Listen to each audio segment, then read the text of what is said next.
Welcome back again for another Comic School video.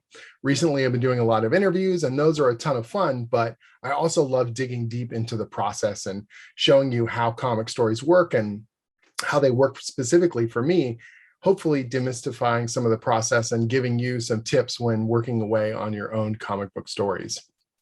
This time, I'm going to do a bit of a deep dive on a single story, show you kind of the process, talk about some of the pitfalls and highs and lows of working away on this issue, and hopefully give you a greater sense of how these things all come together and the collaborative process.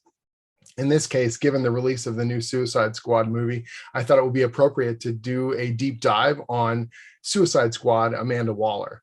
This is a one-shot story that I wrote in late 2013 and was published in early 2014.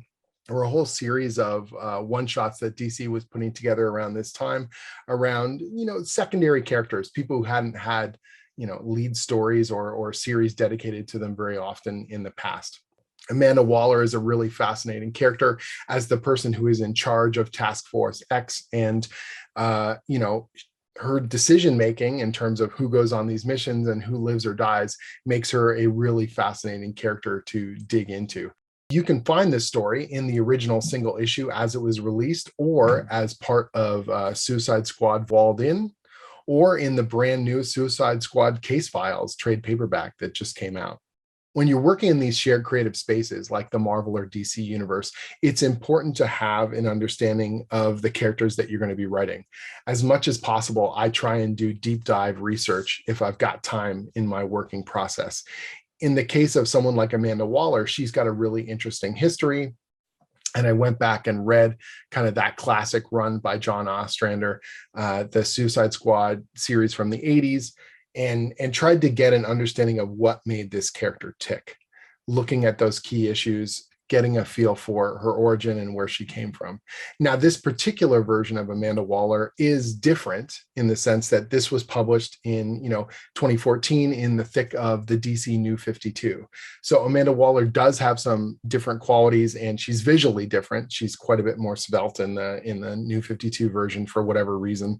But that doesn't change, I think, some of those core elements of who her character is and what some of her motivations are in terms of Task Force X and how she looks at the people around her and, the life that she's lived and the choices that she's had to make. And so doing that research and digging in a little bit deeper gave me an appreciation for who she is and the kinds of qualities that I wanted to accentuate in this one-shot special. We did have some challenges, however. Because this was a complete one-shot story and I didn't know exactly when it was going to be released compared to the monthly Suicide Squad series, I had to make sure that this thing was completely self-contained. So I couldn't have too many references to things that were happening in the monthly series. I didn't know exactly who the cast of Suicide Squad was going to be. And so this kind of thing has to be kind of airlocked away and yet reflect this character. In that, case, you've got a couple different options. You can do something, that happens deep in the past where you're going to dig into the origin of this character, prequel kind of material, or you can show a story that happens now, but we don't expand outside of that cast. An origin story wasn't really an option when I talked to my editor about it. And so in this case, I decided, okay, we're going to do a self-contained adventure, essentially one extended tense action scene spread out over 38 pages. That gave us a lot of room to do some characterization and exploration, lots of big budget kind of action, and some unexpected turns along the way. Brainstorming those things slowly but surely, I put together a pitch. And the pitch concept was originally called In From the Cold. Here's the overview that I put together in this outline. Purpose. So in this case, I'm trying to give a real sense of why this issue exists and what this story encompasses in terms of the broader continuity. Show Amanda Waller's capabilities and unique view of human and metahuman relations. Waller is a hero, but her version of heroism involves sacrifice and tough choices, not idealistic platitudes. This story cuts through her cold exterior to show that she's more than a leader, ready to put others in harm's way. She's willing to sacrifice herself for what she believes in.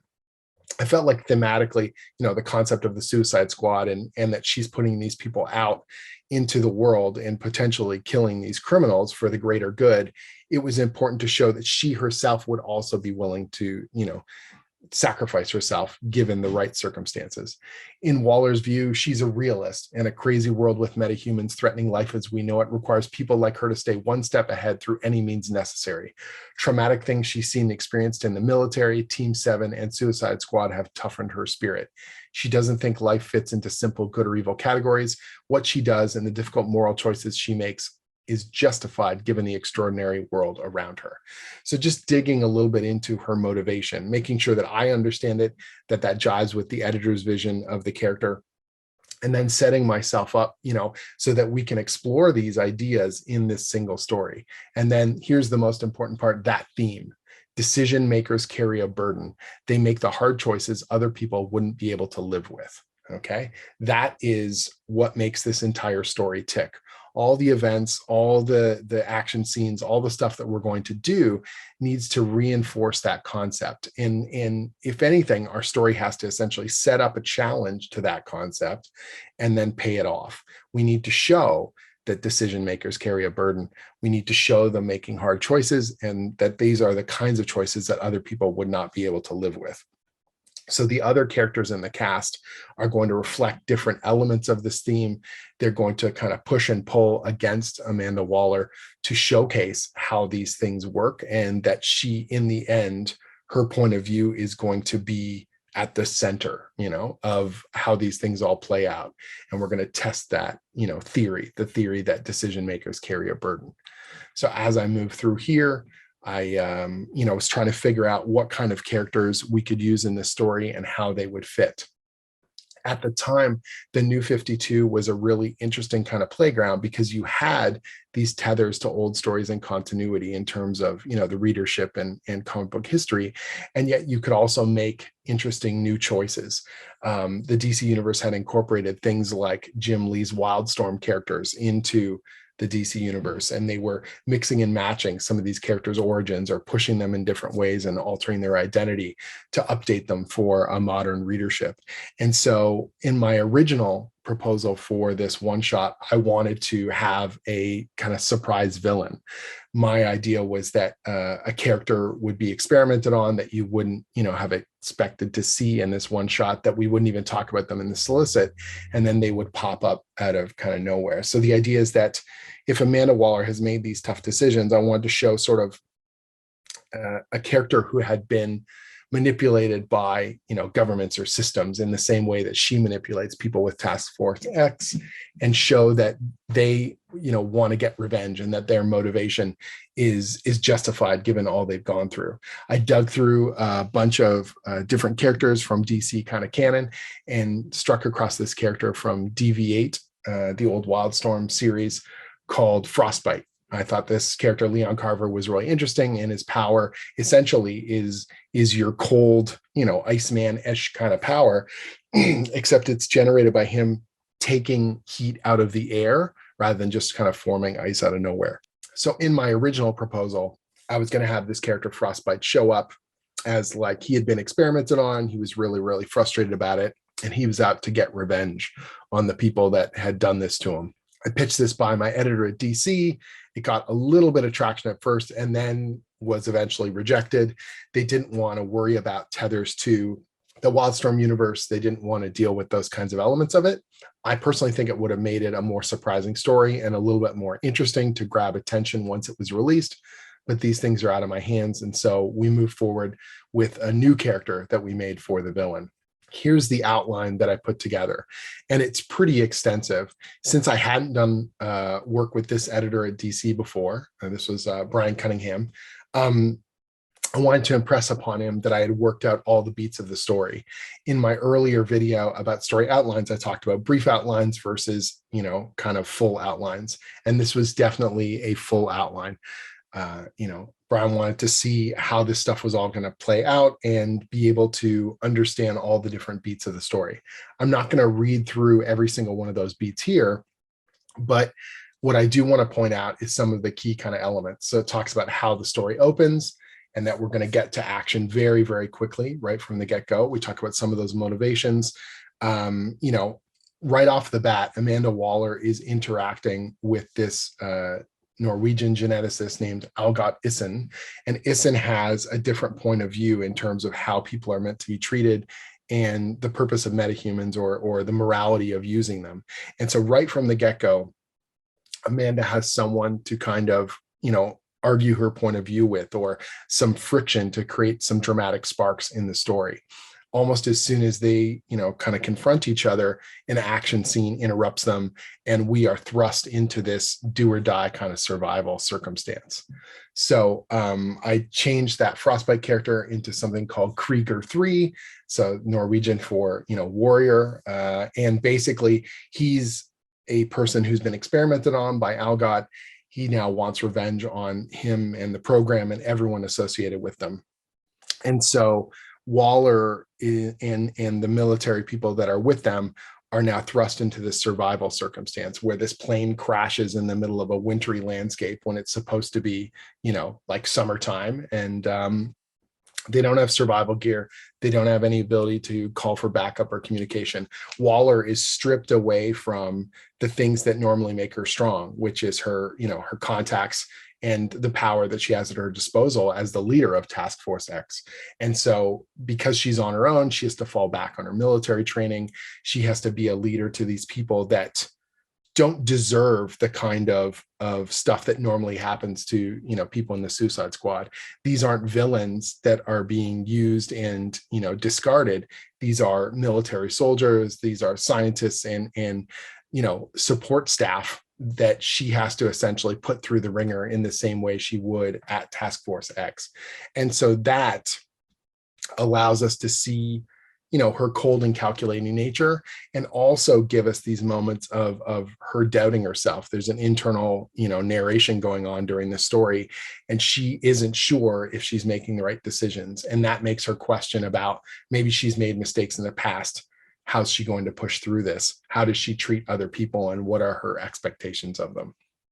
So it was really about kind of finding that core theme and then pushing the character of Amanda Waller, to address her own kind of incongruities, the way that she treats other people, the way she's willing to sacrifice them, and is she willing to do that, on her own as well?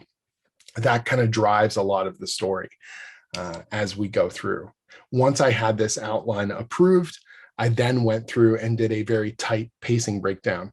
So I've talked in previous videos about how to pace out stories or how to kind of build in the scenes. It's really just as simple and as difficult as having all those page numbers. So in this case, we had 38 pages. It's an oversized one shot to explore these different concepts.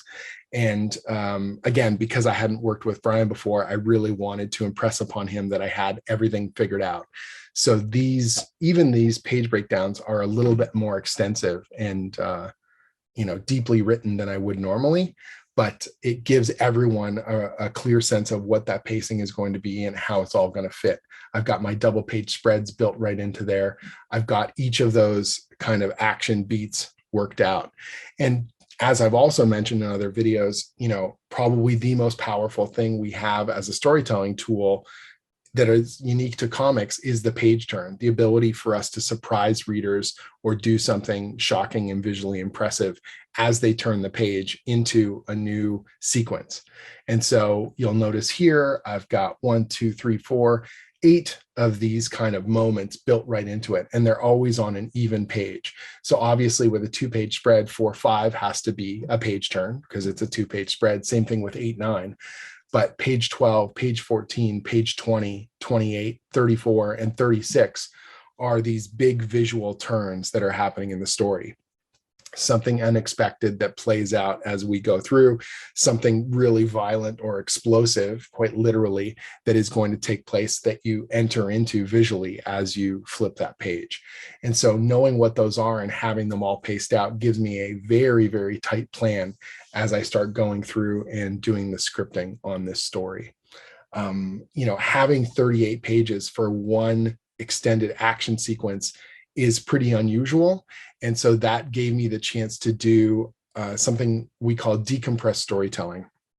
A lot of stuff in kind of the early 2000s, there were writers like, Warren Ellis and Brian Michael Bendis in particular. They were doing these these decompressed stories. And what they would do is they would take one particular sequence that wouldn't, in the classic kind of comic era of the 60s, 70s, or 80s, would play out over a couple pages, and they would draw them out to 6, 7, 8 pages.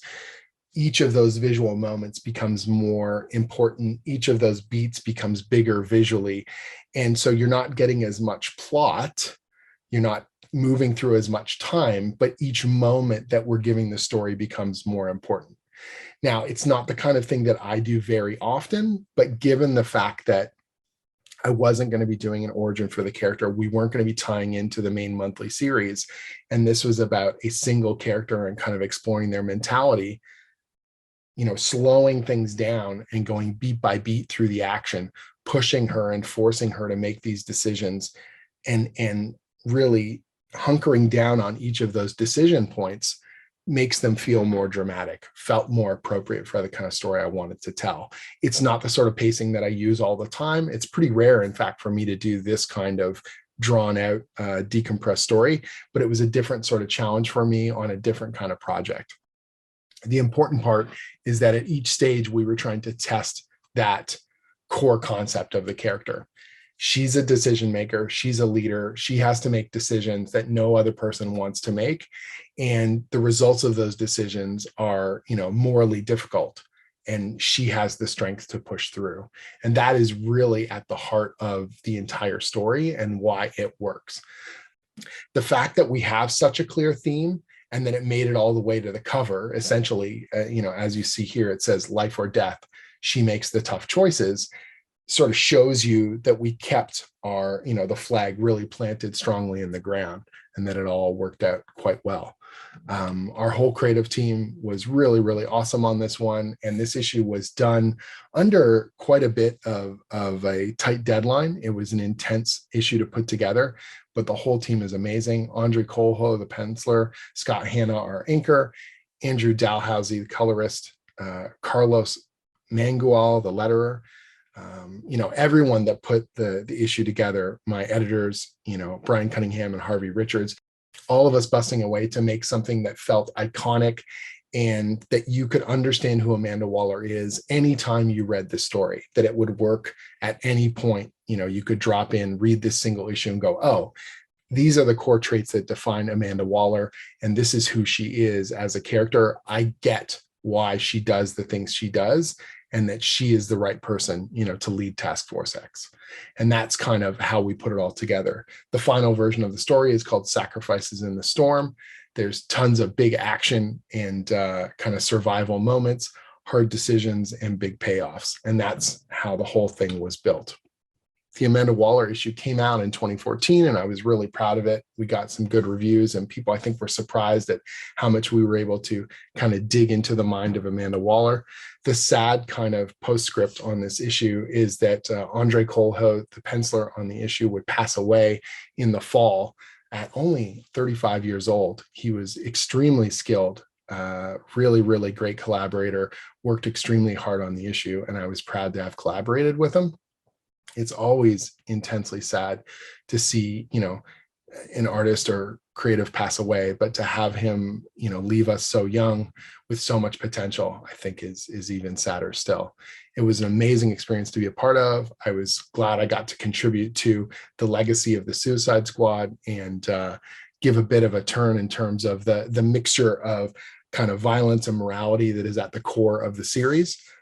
I have one other Suicide Squad story that's been published, and if there's enough interest and people enjoyed this video, maybe I'll do a deep dive on that one as well to give you a glimpse of how that story came together and the core traits that define it and how different it is from the Amanda Waller one-shot. Otherwise, if you've enjoyed this video and enjoyed a glimpse at the process, I hope you'll check out some of the other videos that I've got here on my channel. You can like and subscribe, as we call it now. Otherwise, you can get an even deeper dive into process by going to either my website and looking at the tutorials that I've got there, over 40 articles for free about writing, pitching, economics of creator-owned comics, and collaborating with artists. Or you can go even deeper still on my Patreon page, where I have over 250 scripts, pitches, and more going through the process of making comics for like the price of a fancy coffee. Otherwise, I hope your summer is going well. Go forth and make all kinds of comics.